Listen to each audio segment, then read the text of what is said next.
orders and tactics for the police department, generally focused around item 95 from the most recent council meeting on June 11th. The council passes resolutions and then the manager has to implement them. So use of tear gas. The CS, or tear gas as it's commonly used, are known as. If we need to clear a large area to shut down a 35, how are we going to get people off of 35? Because that artery can't stay shut down. If the decision is made that artery can't stay shut down because it's a major artery for the city of Austin, what are our options? We could physically try to remove people. That takes quite a bit more resources than what we would have available to us. Anytime we're using physical force against somebody else, there is always the potential the other individual is going to get hurt and or the officers are going to get hurt as well. That is the last thing that we wish to do. Before we ever deploy CS gas, we give numerous warnings that it's going to be deployed. Hopefully, people would say, I don't want to deal with that. I am going to leave and get out of here before this gets deployed. Which, if that works, then that solves the issue. We clear the area. It doesn't have to be deployed. Nobody gets harmed. The long-term effect, somebody being exposed to tear gas, there is always a potential that somebody with a breathing problem could be exasperated by the use of tear gas. That's always the possibility that we don't want to do unless it's absolutely necessary, and we do not deploy it. We did not deploy it during these demonstrations until ample warning was given on numerous occasions, telling individuals what would happen before it was ever actually deployed. We don't do this without giving fair warning, if at all possible, and we certainly had the ability to do that on Sunday.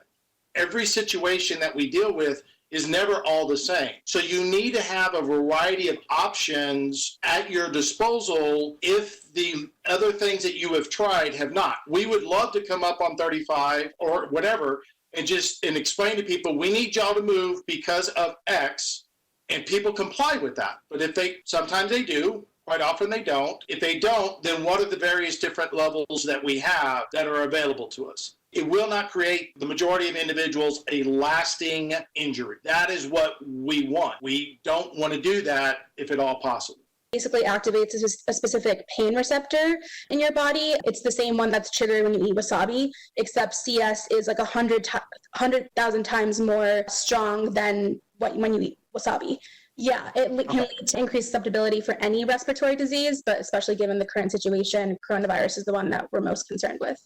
There is a range of crowd control weapons that can be used. Not everyone in a crowd in any given situation will necessarily be engaged in unlawful, and thus there wouldn't be any basis to use any level of force against a person in those situations. You could be 100% correct. What we were facing was people blocking a major interstate. We'd give them warning after warning to remove themselves from that location. They did not. So our choice is either we don't do anything and let them have it for however long, which is an option, and we could consider that. But at what point, what are those parameters we set up? Are we going to allow them to have 35 shut down? Can this city sustain that or not? We clearly put people on notice, you're committing an unlawful act. We had been able earlier with smaller crowds that day to move them by advising them of that, and they moved. That particular incident, we had been advising them, and it wasn't resolving the situation. The points on the particular harms of CS that were already made, but I wanted to raise a sort of different line of thoughts because not just sort of tear gas in or out, but broader framing that actually everyone has pointed to in thinking about what are the harms of policing in this particular way and under what conditions are we as a community willing to authorize those harms, right? And that's not a conversation that communities have very often, maybe even really up to now ever in policing, which I think it's one of the oddities of the field. It's one of the complicating things about the job. Big picture way of framing this, are there any conditions under which we think as a community that there's sufficient advantages to bear those harms?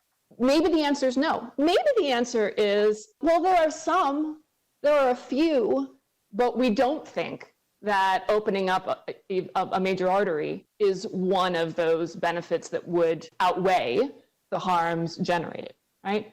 Or another way of thinking about the question is, who decides? Through what process does one decide when the benefits are outweighing the harms? That's incredibly important.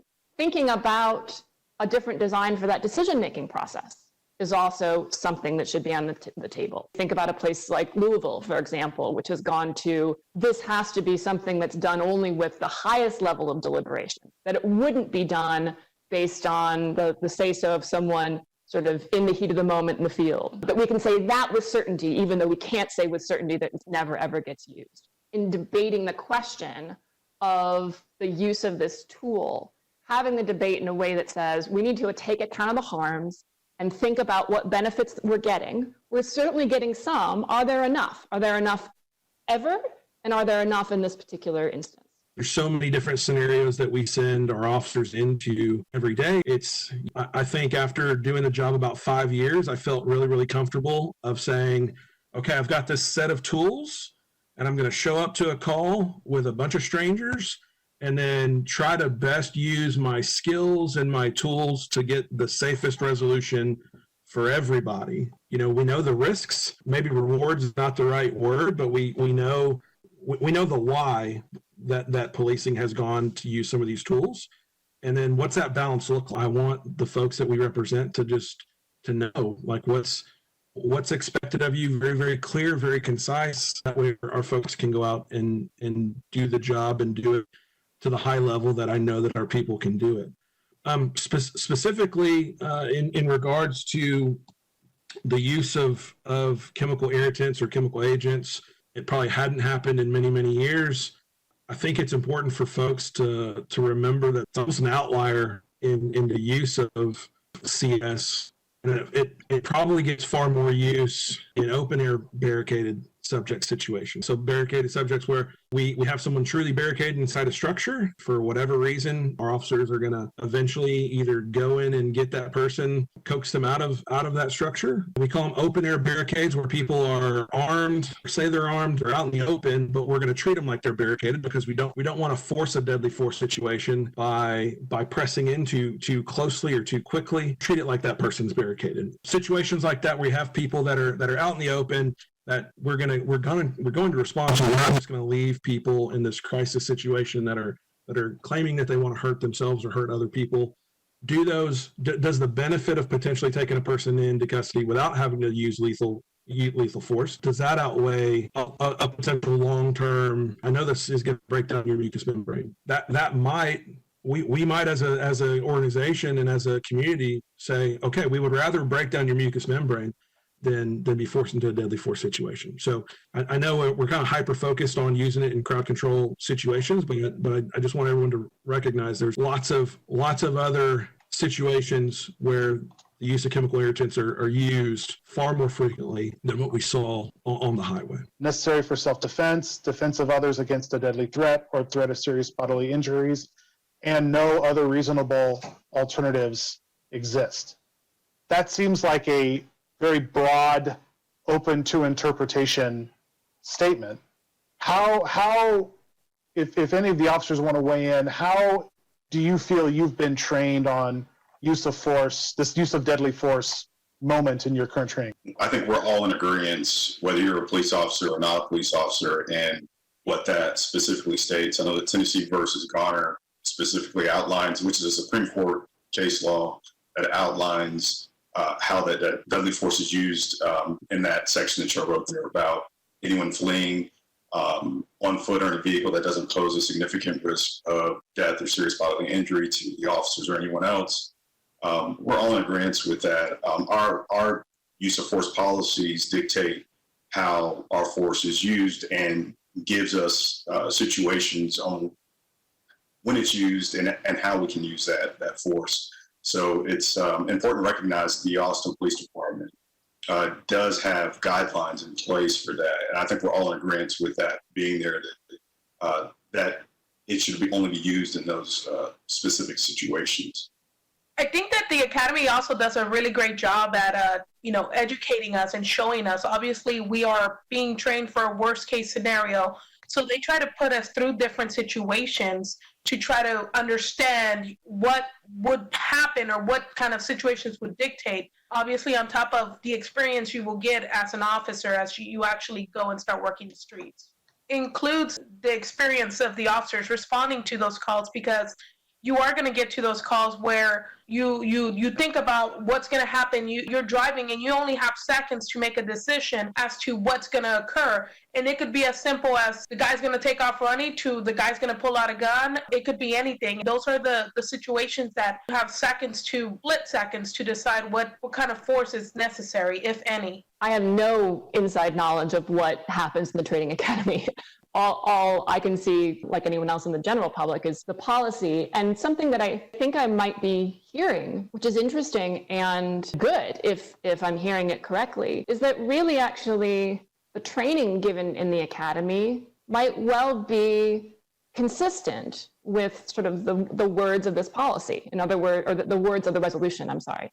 In other words, that the experience of the officers who just spoke is that they really are, in sort of situationally, in sort of live, in live trainings, being taught to avoid the use of deadly force and to explore reasonable alternatives, right?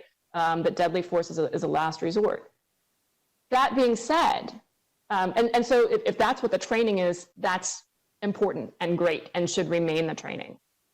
That being said, it's not what the text of the current general order is by any stretch of the imagination. To use the Tennessee versus Garner standard, right, and to use deadly force only if an officer reasonably perceives that deadly force against the officer or another is imminent, or if the officer reasonably perceives that the individual committed a crime of violence or is about to commit a crime of violence, is a more forgiving standard by design, right, than what is proposed in the council resolution. And when I say by design, that's important. I would really love to beat my academic drum here and leave the council and others with the belief, to convince them of my belief, that it's really a mistake for police policy on use of force to continue to simply parrot the Supreme Court standard in Garner.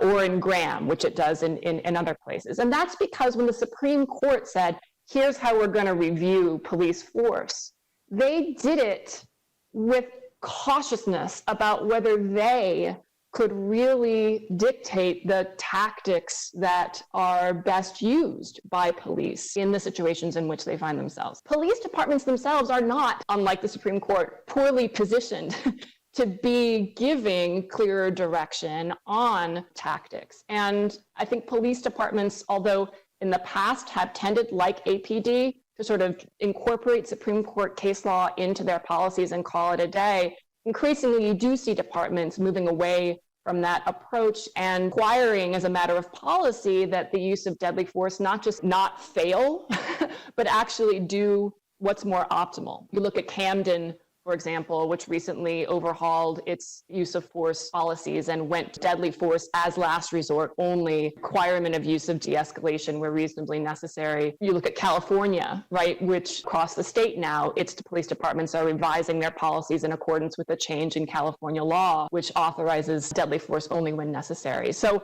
I think that this is a place to move from policy being use when reasonable to use only when necessary and no reasonable alternative. It is a move. It's important that policy say it, even if training is giving that message, in part because policy is a means of disciplining departure from that training and practice. And if you don't have a means of disciplining it, then you're not going to get compliance at the end of the day. You will in the vast majority of officers, but you won't catch the problem officers. Thinking about policy, it's important not only to be worried about the content of any particular policy, but to be worried about the entire framework. So in terms of questions that are on the table for implementing the resolution, in my view, it would be a real shame if what happened was in implementing this resolution, someone took this language and plunked it into the general orders and said, there's the policy, right next to all the other general orders that continue to sort of generally parrot the Garner standard and say things that are arguably in tension with this. Police need clear policy, as I think we've already heard. And then lastly, it would also be a mistake if the policy were to change and attention to training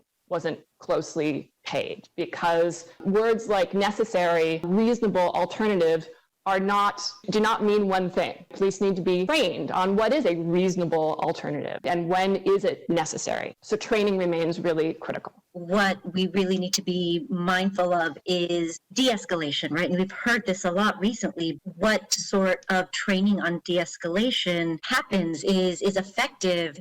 Just we hit the minimum requirement. Let's try and see how we can find a way.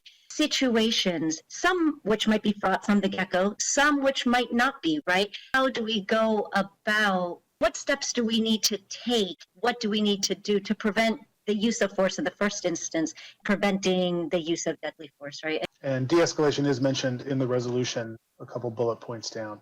The situation that comes up is people are exercising their First Amendment rights, which the SRT team was formed to protect people's ability to do that. When it's not just that, but then it turns into some other criminal aspects of either assaulting somebody else, creating damage to property. We need to come to an understanding as a community, at what point does this get to where it's no longer somebody just expressing their First Amendment rights. Now somebody is destroying property. Now somebody is harming somebody else. And what does that look like? Like, what are those thresholds? We can't allow people, no matter whom they are, to harm others. You can't allow this person to go smack this person in the face. So how do we address that and prevent that? The less lethal munitions are an option. They're not the only option that's available to us. The beanbag rounds, they're used on patrol quite a bit. They've been incredibly effective on patrol, but there's various levels of that. People will call them the rubber bullets, but it's our 40 millimeter grenade launcher, which is it's a foam projectile. It's not a bullet. But our SWAT team has a different one than what we use, SRT. Theirs is more precise. Theirs is rifled. If you're familiar with ballistics, if I shoot something out of a smooth bore, like in a shotgun, as far as putting it exactly on target where I need it to be put on target, it's more challenging than if I were to have something that rifled out, if you understand ballistics. So going to a rifled 40 millimeter foam bullet, like what we have in SWAT, would probably be a much better weapon system for us to have moving forward. The beanbag, I've seen it being incredibly effective. It's very effective on patrol.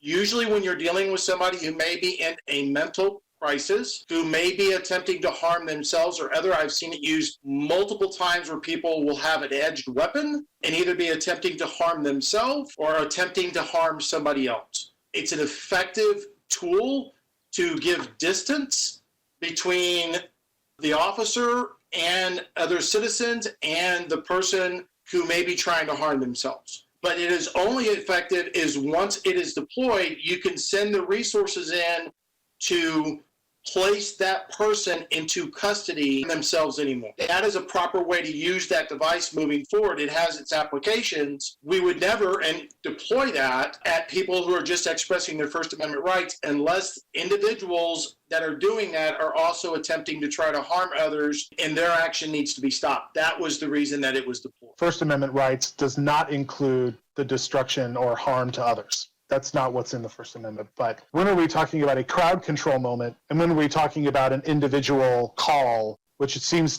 to have very different parameters around it, where certain tactics or approaches are more or less reasonable than in a crowd? Beanbag rounds as a way to control a crowd, I think that's an improper weapon system for that. In all cases, we want force to be avoided.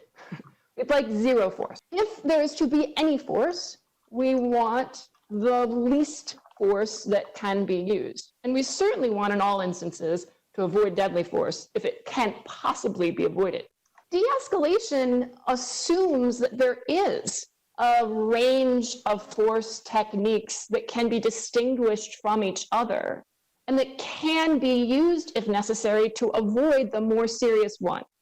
To tell officers that they should always treat all of these non-lethal technologies as justified only when they get to the point of being able to use lethal technologies might undo the ability to effectively de-escalate certain situations.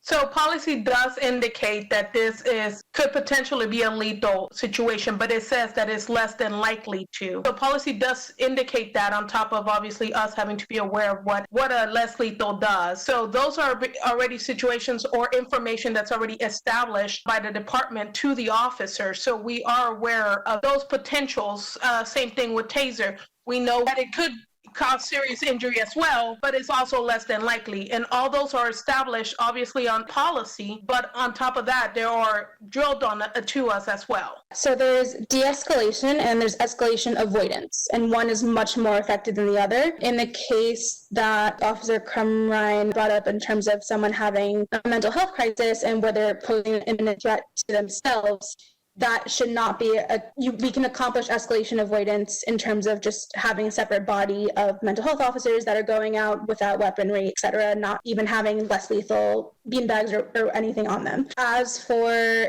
I agree that what Ms. Lauren said in terms of beanbags can still be lethal. Also, I think what I'm not hearing is any acknowledgement of the fact that and correct me if I'm wrong, because I'm open to learning and deepening my understanding of various ammunitions and ballistics. When someone is shot by a beanbag round, to them, their brain thinks that they've been shot. This is what happened in the killing of Mike Ramos. He thought that he had been shot, and that's what prompted him to drive away. So that can also then lead to facts or saying that he was shot by a beanbag round first, and then he drove away, which eventually caused the lethal shot to be fired, which eventually ended his life. There is like a chain of events that can take place once a less lethal force is used that then can cause lethal force to be used. About using impact munitions on somebody exercising their First Amendment rights, it's important for everyone a good understanding of what happens after you use force. When I was a rookie, I worked evening shift and night shift down in Henry sector. The river to Ben White from Congress Avenue out to Del Valley, and at the time, we were very, very, very busy. Worked the last murder of one calendar year, the first murder of next calendar year, all within 1 4-day working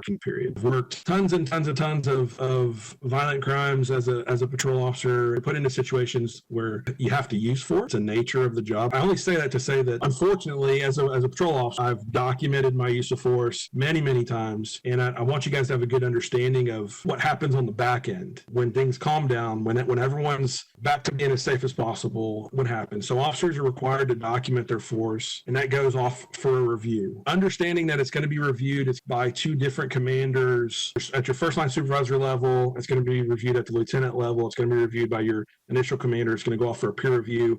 Some of these issues go to a force review board to review at a higher level to say, okay, are we seeing any patterns, folks, or not? Remembering this one little nugget within policy. Specifically, if someone were to use an impact munition on somebody solely exercising their right, we have a checks and balances system to deal with those problems. Policy talks about, yes, we use the objectively reasonable standard, but we also make sure that was that use of force necessary in that moment? So not only was it reasonable, but was it necessary? So I want to kind of lay that out there so folks understand the process a little bit. I very much agree with what Ms. Lauren said earlier in regards to that second bullet point. If we have almost mirroring language on when I can use deadly force or when I can use less lethal force, we're going to create problems will manifest themselves into situations where officers get hurt. Some of those problems will manifest to where citizens get hurt. I think that having a clear distinction so officers understand when is it appropriate? When is it appropriate for me to grab you and throw you to the ground? When's it appropriate for me to hit you with a stick or shoot you with a taser or take my taser and just drive stun you so you have just pain compliance? When is it appropriate for me to escalate to deadly force? I think there's a whole other conversation that we can have when talking about deadly force. Which weapon system is the right weapon system to take into potential deadly force situations? The other thing, it's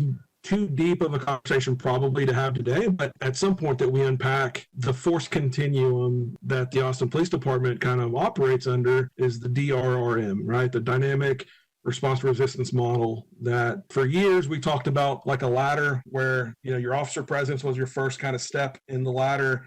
And then you could use verbal commands and then you could use, open hand soft controls and then open hand hard controls. And there was this idea amongst some people that you had to climb the ladder. I needed to do this, I needed to do that. What was happening was when you had officers that would come into a situation that would immediately go to the appropriate level of force, some folks would say, wait, time out, we have this ladder, why aren't you going up the ladder? And at times there's just not enough time to go up the ladder. When our department changed the DRRM, I think it was a change for the best, because it allows people to come in at the appropriate level. If coming in threatening to tase somebody and being willing to use a taser to resolve a situation is appropriate, then we should allow our officers to come in at that level, recognize that, yes, we want you to de-escalate. Having a conversation yesterday at my 5-year-old's birthday party with some friends of ours, and I said, talking my way out of problems. I've got to try to resolve situations with my words. I don't want to get punched in the mouth today. If I can talk my way out of this, if I can take a minute and give myself the time and distance with my words, then let's do that.